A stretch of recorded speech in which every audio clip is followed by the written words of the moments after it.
ओम शांति। आज 17 दिसंबर 2024 के बाबा के अनमोल मधुर महावाक्य सुनेंगे। आज की मुरली में बाबा कहे, एक है दुर्भाग्य, दूसरा है सौभाग्य। तुम्हारी ये यात्रा है दुर्भाग्य से सौभाग्यशाली की ओर जाने की। लक्ष्मी नारायण या सतयुग के जो सूर्यवंशी है कितने सौभाग्यशाली है, परंतु वो सौभाग्य इस समय प्राप्त करते हैं, संगम युग में प्राप्त करते हैं। और परम सौभाग्यशाली वह है जिनका ईश्वर सब कुछ स्वीकार करता है। कई बाबा को देते हैं, परंतु जिनका ईश्वर स्वीकार न करे तो उनको परम सौभाग्यशाली नहीं कहेंगे। तो बाबा कहे, यह यात्रा है दुर्भाग्यशाली से सौभाग्यशाली की ओर जाने की। दूसरी विशेष बात जो बाबा ने कहा कि बच्चे, तुम जब भोजन बनाते हो और भोजन स्वीकार करते हो, भोजन बनाओ बाबा की याद में, और भोजन स्वीकार करने से पहले बाबा को जरूर स्वीकार कराओ। अगर बाबा को स्वीकार नहीं कराएंगे तो बीच में माया उस भोजन को स्वीकार कर लेती है। इसीलिए माया बलवान बन जाती है, भोजन का बल आपको प्राप्त नहीं होता है। माया बलवान होगी तो माया आपको ही परेशान करेगी, आपके सामने अनेक विघ्न खड़े करेंगे। इसलिए बाबा कहे, बच्चे भोजन भी बाबा की याद में बनाओ और स्वीकार करने से पहले बाबा को जरूर स्वीकार कराओ। सुनते हैं बाबा के आज के अनमोल मधुर महावाक्य। ओम शांति। मीठे बच्चे, तुम बाप के पास आए हो अपना सौभाग्य बनाने। परम सौभाग्य उन बच्चों का है जिनका ईश्वर सब कुछ स्वीकार करता है। आज की मुरली से प्रश्न है, बच्चों की किस एक भूल से माया बहुत बलवान बन जाती है? उत्तर, बच्चे भोजन के समय बाबा को भूल जाते हैं। बाबा को न खिलाने से माया भोजन खा जाती है, जिससे वह बलवान बन जाती है, फिर बच्चों को ही हैरान करती है। यह छोटी सी भूल माया से हार खिला देती है। इसलिए बाप की आज्ञा है, बच्चे याद में खाओ, पक्का प्रण करो, तुम्ही से खाऊं, तुम्ही से उठूं, तुम्ही से बैठूं। जब याद करेंगे तब वह राजी होगा, शिव बाबा राजी होगा। आज की मुरली से पहले गीत बजा है, आज नहीं तो कल बिखरेंगे यह बादल। ओम शांति। बच्चे समझते हैं कि हमारे दुर्भाग्य के दिन बदलकर अब सदा के लिए सौभाग्य के दिन आ रहे हैं। नंबरवार पुरुषार्थ अनुसार भाग्य बदलते ही रहते हैं। स्कूल में भी भाग्य बदलते रहते हैं ना, अर्थात ऊंच होते जाते हैं। तुम अच्छी रीति जानते हो, अब यह रात खत्म होने वाली है, अब भाग्य बदल रहा है। ज्ञान की वर्षा होती रहती है। सेंसिबल बच्चे समझते हैं, बरोबर दुर्भाग्य से हम सौभाग्यशाली बन रहे हैं, अर्थात स्वर्ग के मालिक बन रहे हैं। नंबरवार पुरुषार्थ अनुसार हम अपना दुर्भाग्य से सौभाग्य बना रहे हैं। अब रात से दिन हो रहा है, यह तुम बच्चों बिगर कोई को पता नहीं है। बाप गुप्त है तो उनकी बातें भी गुप्त है। बल मनुष्य ने बैठकर सहज राजयोग और सहज ज्ञान की बातें शास्त्रों में लिखी है, परंतु जिन्होंने लिखा वह तो मर गए। बाबा कहे, शास्त्र में जरूर लिखा है, परंतु जिन्होंने लिखा वह तो मर गए। बाकी जो पढ़ते हैं वह कुछ समझ नहीं सकते। क्यों? क्योंकि बेसमझ है। इतना फर्क है। तुम भी नंबरवार पुरुषार्थ अनुसार समझते हो। सभी एक रस पुरुषार्थ नहीं करते हैं। दुर्भाग्य किसको, सौभाग्य किसको कहा जाता है, ये सिर्फ तुम ब्राह्मण ही जानते हो। और तो सभी घोर अंधियारे में है, उनको जगाना है समझाकर। सौभाग्यशाली कहा जाता है सूर्यवंशियों को। 16 कला संपूर्ण वही है। हम बाप से स्वर्ग के लिए सौभाग्य बना रहे हैं। जो बाप स्वर्ग रचने वाला है, अंग्रेजी जानने वालों को भी तुम समझा सकते हो। हम हेवनली गॉड फादर द्वारा हेवन का सौभाग्य बना रहे हैं। हेवन में है सुख, हेल में है दुख। गोल्डन एज माना सतयुग सुख, आयरन एज माना कलयुग दुख। बिल्कुल सहज बात है। हम अभी पुरुषार्थ कर रहे हैं। अंग्रेज, क्रिश्चियन आदि बहुत आएंगे। बोलो, हम अब सिर्फ एक ही हेवनली गॉड फादर को याद करते हैं। बाबा कहे अंग्रेजों को भी समझाओ कि हम एक ही हेवनली गॉड फादर को याद करते हैं, क्योंकि मौत सामने खड़ा है। बाप कहते तुमको मेरे पास आना है। जैसे तीर्थों पर जाते हैं ना, बौद्धियों का अपना तीर्थ स्थान है, क्रिश्चियन का अपना, हर एक की रस्म रिवाज अपनी होती है। हमारी है बुद्धि योग की बात। जहां से पार्ट बजाने आए हैं वहां फिर जाना है। वह है हेवन स्थापन करने वाला गॉड फादर। उसने हमको बताया है, हम आपको भी सच्चा पथ रास्ता बतलाते हैं। बाप गॉड फादर को याद करो तो अंत मते सुगति हो जाएगी। जब कोई बीमार पड़ते हैं तो उनको सभी जाकर सावधान करते हैं कि राम कहो। बंगाल में भी जब कोई मरने पर होता है तो गंगा पर ले जाकर फिर कहते हैं हरि बोल हरि बोल, तो हरि के पास चले जाएंगे, परंतु कोई जाता नहीं है।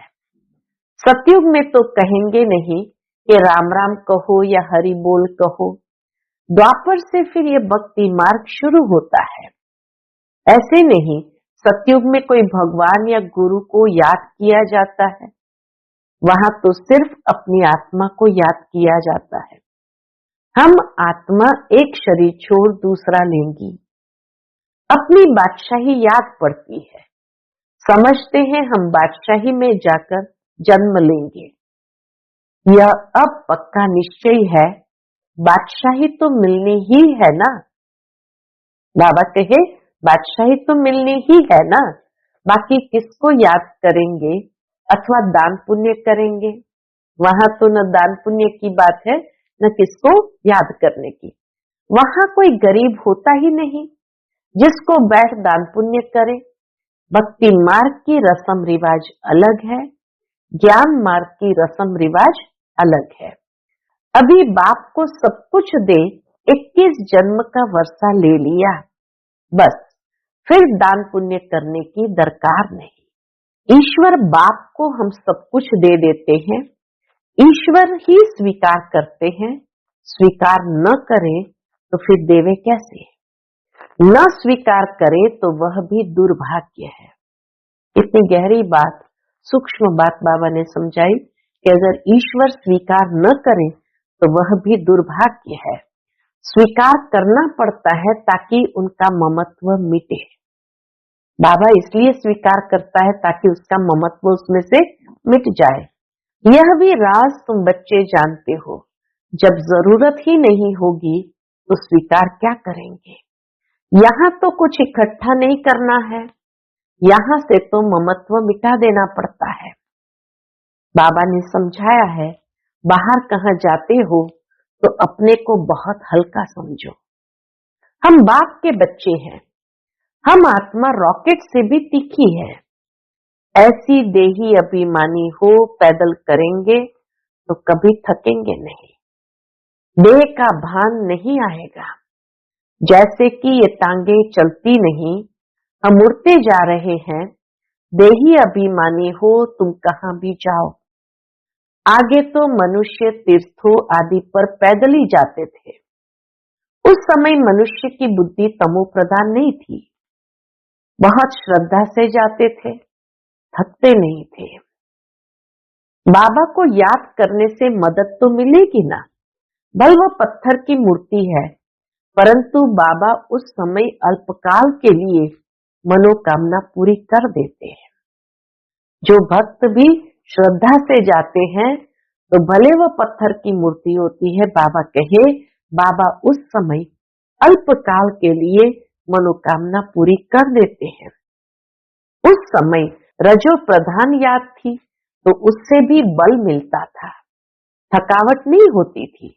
अभी तो बड़े आदमी झट थक जाते हैं। गरीब लोग बहुत तीर्थों पर जाते हैं, शाहूकार लोग बड़े भपके से घोड़े आदि पर जाएंगे, वह गरीब तो पैदल चले जाएंगे। भावना का भाड़ा जितना गरीबों को मिलता है, उतना शाहूकारों को नहीं मिलता। इस समय भी तुम जानते हो बाबा गरीब निवास है, फिर मूंझते क्यों हो, भूल क्यों जाते हो। बाबा कहते तुमको कोई तकलीफ नहीं करनी है, सिर्फ एक साजन को याद करना है। तुम सभी सजनिया हो तो साजन को याद करना पड़े। उस साजन को भोग लगाने के बिना खाने में लज्जा नहीं आती है। कितना प्यार से बाबा कहते उस साजन को भोग लगाने के बिना खाने में लज्जा नहीं आती है। वह साजन भी है, बाप भी है। कहते हैं मुझे तुम नहीं खिलाएंगे। बाबा कहते क्या तुम मुझे नहीं खिलाएंगे, तुमको तो हमें खिलाना चाहिए ना। देखो बाबा युक्तियां बतलाते हैं। तुम बाप अथवा साजन मानते हो ना, जो खिलाता है पहले तो उनको खिलाना चाहिए। बाबा कहते हैं हमको भोग लगाकर हमारी याद में खाओ, इसमें बड़ी मेहनत है। बाबा बार बार समझाते हैं, बाबा को याद जरूर करना है। बाबा खुद भी बार बार पुरुषार्थ करते रहते हैं।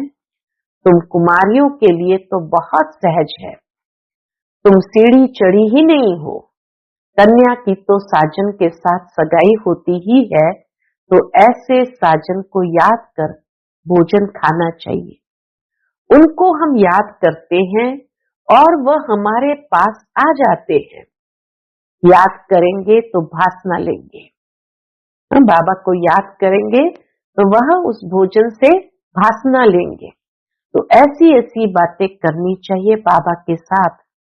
तुम्हारी ये प्रैक्टिस होगी रात को जागने से, अभ्यास पड़ जाएगा तो फिर दिन में भी याद रहेगी। भोजन पर भी याद करना चाहिए, साजन के साथ तुम्हारी सगाई हुई है, तुम्ही से खाऊं, तुम्ही से उठूं बैठूं, ये पक्का प्रण करना है। जब याद करेंगे तब तो वो खाएंगे ना, उनको तो भासना ही मिलती है। शिव बाबा को तो भासना ही मिलती है, क्योंकि उनको अपना शरीर तो नहीं है। कुमारियों के लिए तो बहुत सहज है, इनको जास्ती फैसिलिटीज सहूलियतें हैं। बाबा कहे कुमारियों के लिए सहज है, इनको जास्ती फैसिलिटीज है। शिव बाबा हमारा सलोना साजन कितना मीठा है, कुमारियों के लिए ये याद करना सहज है।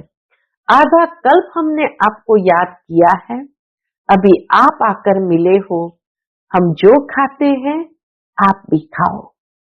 ऐसे नहीं एक बार याद किया बस फिर तुम खुद खाते जाओ। कितना प्यार से बाबा कहते हैं, ऐसे नहीं स्टार्टिंग में याद कर लिया बस पूरा हो गया, फिर तुम खाते जाओ। उनको खिलाना भूल जाओ, उनको भूलने से उनको मिलेगा नहीं। उनको भूलने से, शिव बाबा को भूलने से तो शिव बाबा को भासना नहीं मिलती है। चीजें तो बहुत खाते हो, खिचड़ी खाएंगे, आम खाएंगे, मिठाई खाएंगे, ऐसे थोड़ी शुरू में याद किया खलास, फिर और चीजें वो कैसे खाएंगे। बाबा कहे फिर और चीजें वो कैसे खाएंगे। साजन नहीं खाएंगे तो माया बीच में खा जाएगी, उनको खाने नहीं देंगी। हम देखते हैं माया खा जाती है तो वह बलवान बन जाती है और तुमको हराती रहती है। बाबा युक्तियां सब बतलाते हैं। बाबा को याद करो तो बाप अथवा साजन बहुत राजी होगा। कहते हो बाबा तुम्ही से बैठूं तुम्ही से खाऊं। हम आपको याद कर खाते हैं, ज्ञान से जानते हैं, आप तो भासना ही लेंगे।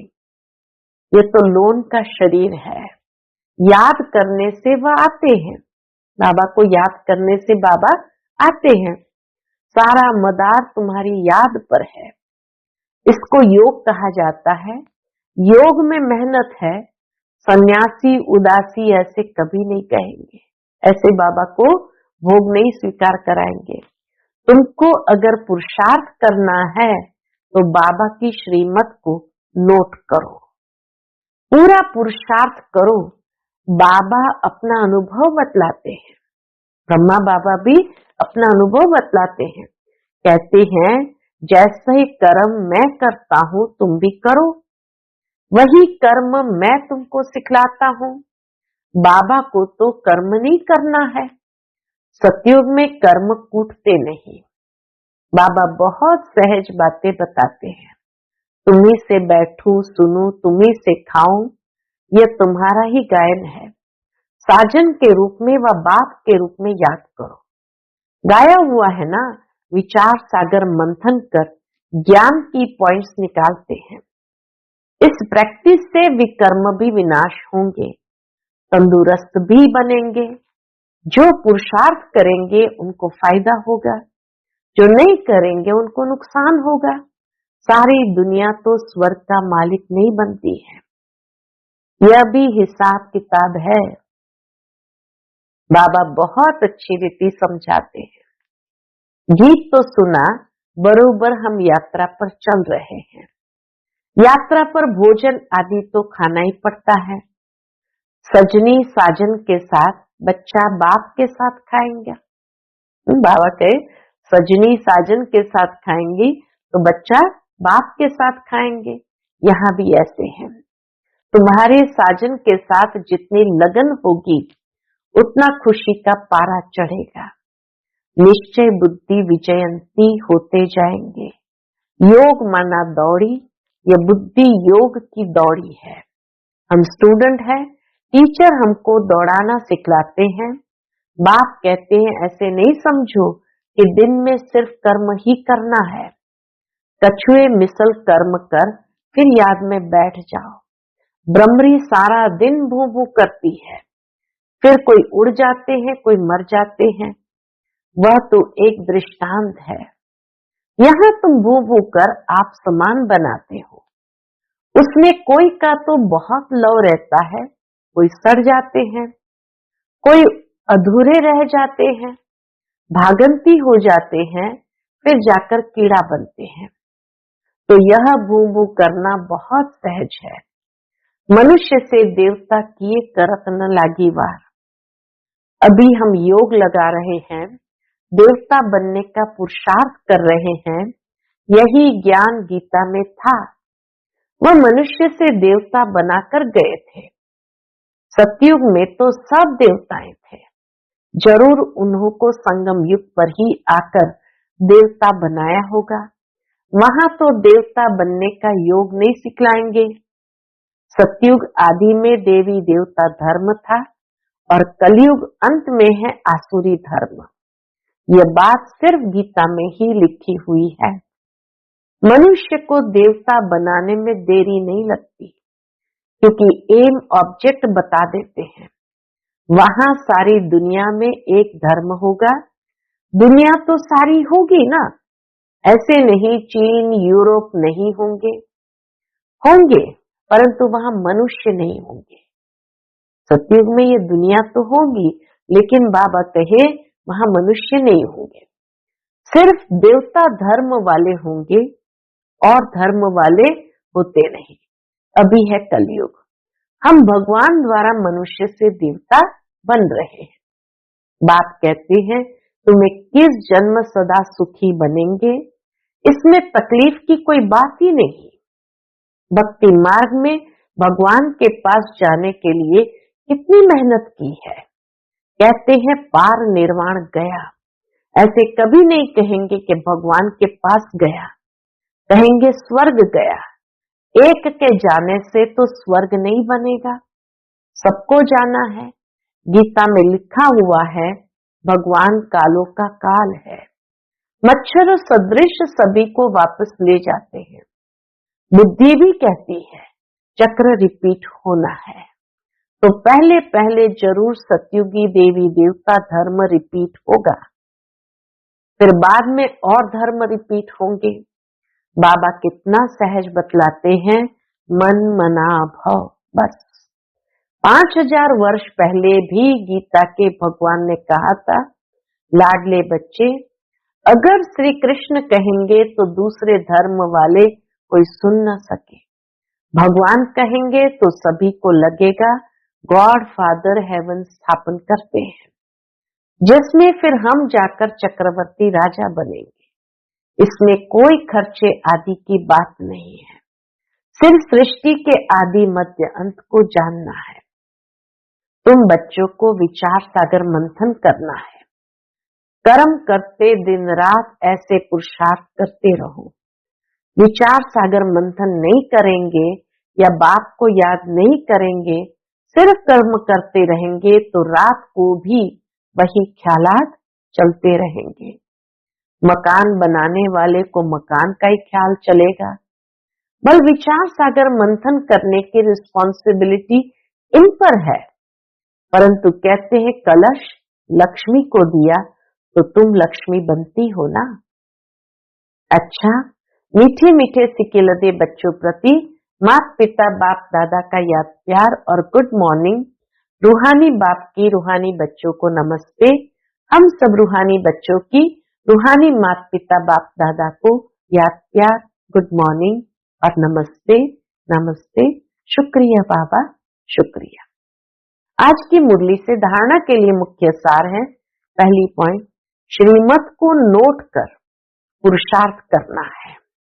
बाप ने जो कर्म करके सिखाया है वही करने हैं। विचार सागर मंथन कर ज्ञान की पॉइंट्स निकालनी है। दूसरी पॉइंट, अपने आप से प्रण करना है कि हम बाप की याद में ही भोजन खाएंगे। तुम्ही से बैठूं, तुम्ही से खाऊं, ये पक्का वायदा निभाना है। बाबा कहे वायदा को क्या करना है, पक्का पक्का निभाना है। आज का बाप दादा का मधुर वरदान हम बच्चों के प्रति है, कर्म और संबंध दोनों में स्वार्थ भाव से मुक्त रहने वाले बाप समान कर्मातीत भव। कर्म और संबंध दोनों में स्वार्थ भाव से मुक्त रहने वाले बाप समान कर्मातीत भव। आप बच्चों की सेवा है सबको मुक्त बनाने की, तो औरों को मुक्त बनाते स्वयं को बंधन में बांध नहीं देना। जब हद के मेरे मेरे से मुक्त होंगे तब अव्यक्त स्थिति का अनुभव कर सकेंगे। जो बच्चे लौकिक और अलौकिक कर्म और संबंध दोनों में स्वार्थ भाव से मुक्त है, वही बाप समान कर्मातीत स्थिति का अनुभव कर सकते हैं। तो चेक करो कहां तक कर्मों के बंधन से न्यारे बने हैं। व्यर्थ स्वभाव संस्कार के वश होने से मुक्त है। आज का स्लोगन है, जो सरल चित्त और सहज भाव वाले वही सहज योगी भोलानाथ के प्रिय है। जो सरल चित्त और सहज स्वभाव वाले हैं वही सहज योगी भोलानाथ के प्रिय है। अच्छा, ओम शांति।